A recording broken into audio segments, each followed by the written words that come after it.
Hello, very beautiful community. Some important big picture takeaways from the Trump-Zelensky meeting that are about us grounding ourselves in acceptance of the fact that we're living in a changing world, a rapidly changing world whose changing nature we're very inclined to deny because it's scary. The small picture takeaways actually don't amount to much from that meeting. So let's start with the smaller kinds of the big picture takeaways and then get to the big picture takeaway. Most of the peace process is theater.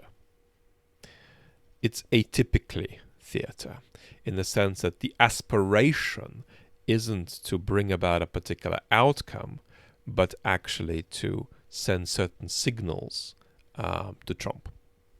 So Zelensky's aim was primarily to keep up with putting the ball back into the Kremlin's court. So make it look like Ukraine is cooperating and that Ukraine is ready to make a deal, and it's the Russians who are being reluctant.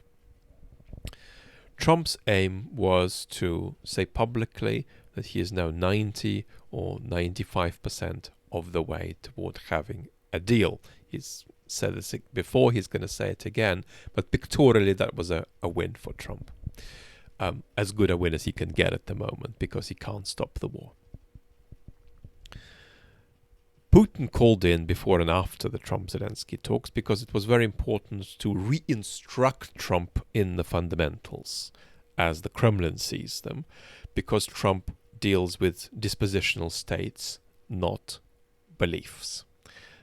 Dispositional states swing about in the wind. They are very much relativized to Trump's latest experiences and latest conversations. So Trump needs this kind of regrounding, and the Kremlin knows that. Now, an important word about Trump's seemingly brain mash line that, and Zelensky had to sort of stand there and bear it, that the Kremlin actually wants the best for Ukraine. What's that line all about? Here is its source. Trump is behind Putin in the shift from neoliberalism to hyper-neoliberalism. Trump does might is right politics. That's a central stance of his. We're seeing it with Venezuela, we're seeing it with Denmark. But Trump also retains an enormous impulse that getting a very good business deal is a very good thing. So don't forget, neoliberalism is putting magical primacy on the market. Hyper-neoliberalism is lapsing from putting magical primacy on the market to putting primacy on a world, a political world, in which might is right and that's good. And so, because Trump's move from neoliberalism to hyper-neoliberalism is a stage behind Putin's, he still keeps thinking that if only Putin could get something that he would take to be a very good business deal out of the war, that he could prioritize that above his aspiration to subjugate Ukraine. So the illusion is that the subjugation of Ukraine could somehow be relegated to a second-order aspiration, because after all, who doesn't want a good deal? And this is really important to understand. It's important to understand because we need to recognize that in our politics, these ideological balances are dynamic.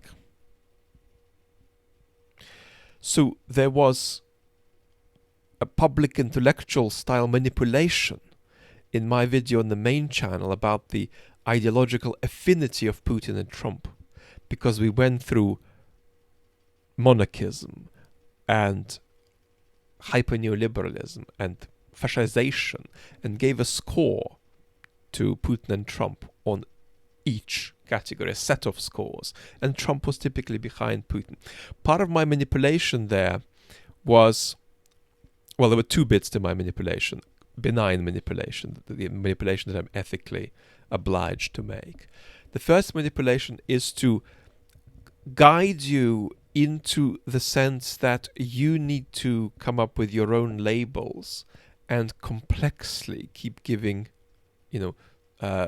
ticks and crosses and scores, or whatever you like to do, according to your own labels, to the politicians that are running the world and running your country. This is very important because we're in a transitional period. In 1995, politics in the year 2000 was going to look roughly the same. This is not the case. We're not just on a new trajectory of democratic decline and a collapsing world order. We're also on an accelerated trajectory, right? Things happen in an 24-month period that before took a couple of decades. And that's why it's important for you to, on a kind of a monthly basis, keep reevaluating where your political elites, your political institutions are. But the second bit of manipulation was to convey to you that these things are dynamic. I gave 7 sort of psychological clue type criteria for what is a fascicized ideological disposition. And I scored Trump and Putin out of 10 on each of the 7.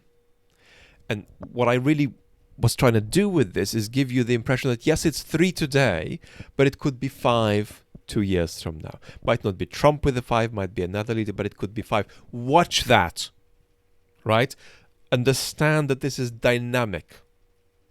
Understand that psychologically, shush smartwatch, that psychologically you are not citizens who have been trained by your recent historical experience to deal with dynamic political development. You need to become that.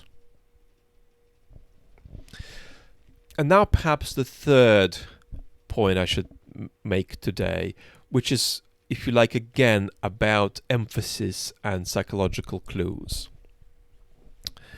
There's a lot that's happening in the world. Some of it's reported. Some of it's not very much reported, so that you end up knowing a lot about certain kinds of events and calamities and very little about others. That's realistic, that's human. Could do a better balance, but it's still just human. What's not sufficiently understood at a psychological level by us Western citizens is that the main platform of events currently is the United States. So it's not that a lot is happening in the world and Trump can't cope with it, because he's in various ways clueless. It's that the cluelessness of Trump is itself the main historical event. And of course that couldn't be so if Trump were just an aberration and he would just be a fleeting cluelessness that will be absorbed by history. But he isn't. So the cluelessness of Trump expresses a political pattern. It doesn't cause it primarily. So if there were no Trump, there would be US retreat and decline in US state capacity. Trump's accelerating it a bit. But it's important to understand that we'd be there, even if we had President Harris. Certain bad things wouldn't happen, but we'd still be on course for a coming decade where they would be likely to. So that's important too, because you never know, if you like, the serendipity of this. You don't know whether getting a Trump 2024 victory is better or worse than a Harris victory, but then certain other deleterious authoritarian post-truth turns in the 2030s. We actually don't know yet what's worse. Right, and that's actually a good observation that helps us keep calm. But it's important to understand that the central arena of events is the United States, and the central story is the loss of orientation and the loss of state capacity of the world's major power. this is the main place where events are going on that are going to have a lasting reconfiguration type consequence, in the 21st century. So what's the tip here? Don't let your outrage at Trump confuse you about the fact that Trump's awfulness illustrates an historical tendency rather than being an aberration, and therefore is itself a central event. In the way it wouldn't be if this was a sort of buffoon, here today, gone tomorrow. Lots of love and talk very soon.